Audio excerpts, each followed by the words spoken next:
afternoon. So, they hate you if you're clever and despise a fool till you're so fucking crazy you can't follow their rules. A working class hero is something to be. These words inspired my talk today. They were written by John Lennon almost 50 years ago. And every time I hear these words, it feels like a punch in the stomach. It's not just thought-provoking, it's a punch in the stomach. And the reason for that is that I can relate to the experience that Lennon describes of growing up in a system that wants you to be just right. Not too right, not wrong, just right. Please paint between the lines that we drew for you. And the fact of the matter is, if you stay too long in such systems, what happens is when you leave, you look for supporting organizational structures that reward and recognize what I call a mindset of exclamation marks, meaning knowing is much more important than asking. And I want to talk to you a bit about the dangers of such a mindset, because I think it's a very dangerous thing when you live inside an organization. And I think most of us live in such organizations. I live in such. Mine is called Amdocs. We are a software company, the biggest provider of services in the world for the telecommunication company. And we also, like any other very big and successful organization, foster a mindset of knowing rather than asking. Right? But being part of the innovation team, my job, among others, is to make sure that we systematically question everything that we think we know. And the reason for that is, if you practice a mindset of exclamation marks long enough, it becomes a second nature. It becomes automatic. And when that happens, the most unnatural and terrifying thing that can happen to you is not knowing. And I want to talk a bit about the terror of not knowing, because this is something that you find in organizations. Right? People in organizations like mine are terrified of not knowing. So in the face of terror, I noticed a phenomenon which I call asking an answer. Asking an answer happens when you ask an answer with already made answer in the back of your mind. It might be intuitive, it might be latent. In some cases, we actually put the answer inside the question, making sure we come to the discussion with an answer. I'll give you an example. In my corporate surrounding, you'll probably hear someone ask, how can we secure a competitive edge in the next 5 years using our AI platform? So notice two things about this question. One, the answer is already there, right? The future is AI. We know that. Everybody says so, even our CEO. And second, here's the crazy part. We know that we have absolutely no idea what is coming for us 5 years from now. The reason we know that is we've been here 5 years ago and we didn't have a clue that this is where we'll be today. But we keep on creating these false exclamation marks. Basically, that's the only way you can face the future, or else you're paralyzed. And that's why I love exclamation marks. They're efficient and they create a sense of security, even though it's false. And it might be good enough if you're exploring the present, but if you're exploring the future, if you're leading innovation, that can kill your organization.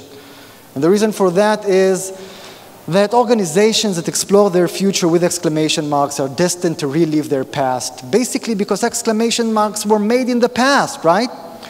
So if I'm exploring my future with the past, I'm basically destined to relive it, and the past is not a bright future.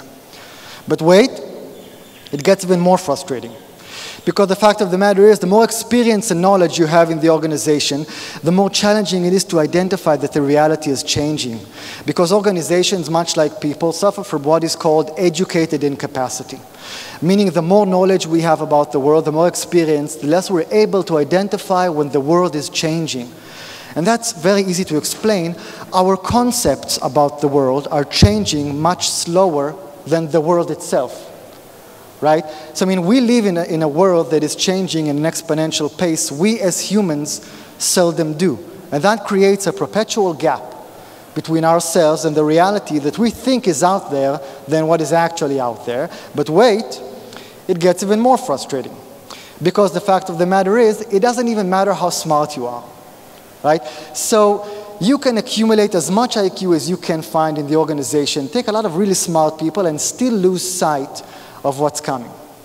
So there's a certain research, a new research, that shows that IQ can predict your success in your job only after 2 years. After 2 years, it can't predict your success in your job.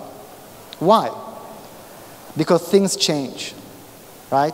So if I want to recap, and I'm saying IQ will not help you cope with everything that's changing. I want to recap and say we're terrified of not knowing, being experienced is not enough, and being smart doesn't help.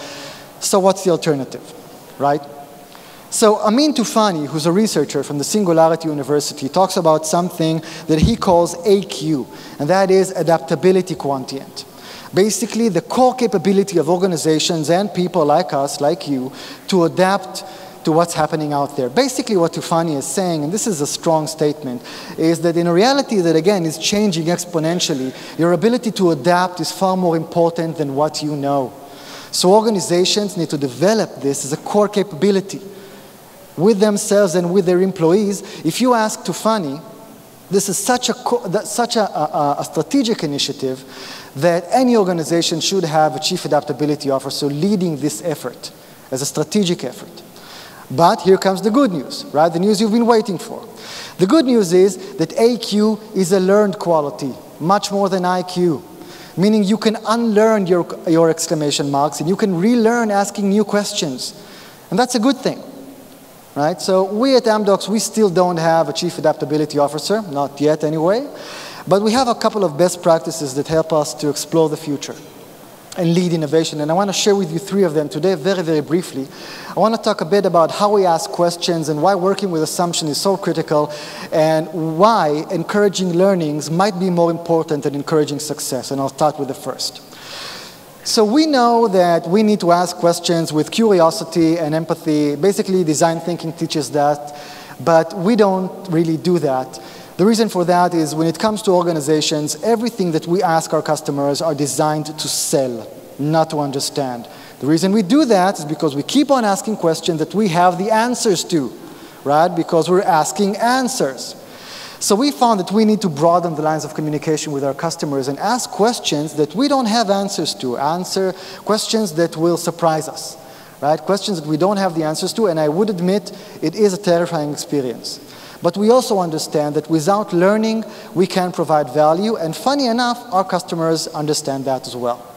So we keep on asking questions that we assume and we hope will surprise us. Second, work with your assumptions, don't hide them.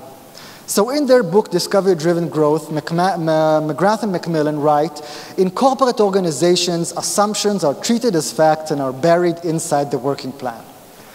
That is a very powerful statement. I feel obligated to say it again.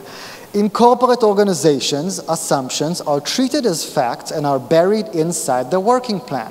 I mean, why do we do that? Why do we bury our assumptions? Or, better yet, put it on a slide and then forget about it once we get green light and budget for execution? I'll give you a hint. Assumptions force us to admit that we don't know. We assume. And what do we feel about not knowing, right?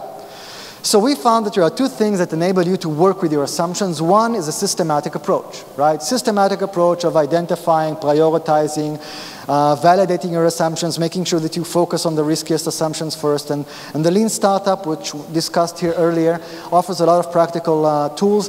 We developed the Nest, which is our IP, our best practice around Lean Startup. It's basically based on the Corporate Startup and the Lean Startup, very recommended books. But that's not the challenge. The challenge comes from the second component, and that is legitimacy.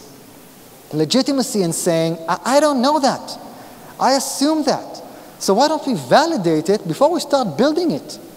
So we work with individuals and teams and managers to create this sense of legitimacy, helping them to say, really, I'm really good at what I do, but I don't know that. We haven't done that before.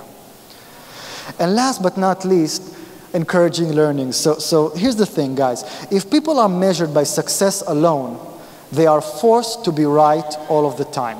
Yes, they're not right all of the time, but they're forced to be right all of the time. And when that happens, learning is a luxury. But basically, learning is the only way an organization can expand its potential. So we found that alongside measuring success, which is important, we should also measure learnings.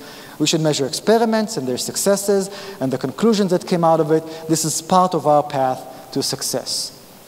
So I want to recap a bit what I talked about in the last 10 minutes.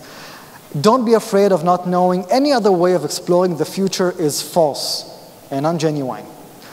Ask questions with curiosity. I warn you, it will be terrifying, but this is the only way you can learn and provide value to others. And last but not least, adaptability will determine your future as a person and your organization. You need to develop it as a core capability. And if I want to revert back to the headline of my talk today, I really believe that we need to force ourselves and to support others in not drawing between the lines, but paint beautiful paintings with passion and curiosity and creativity, because I truly believe that our future will be designed by painters.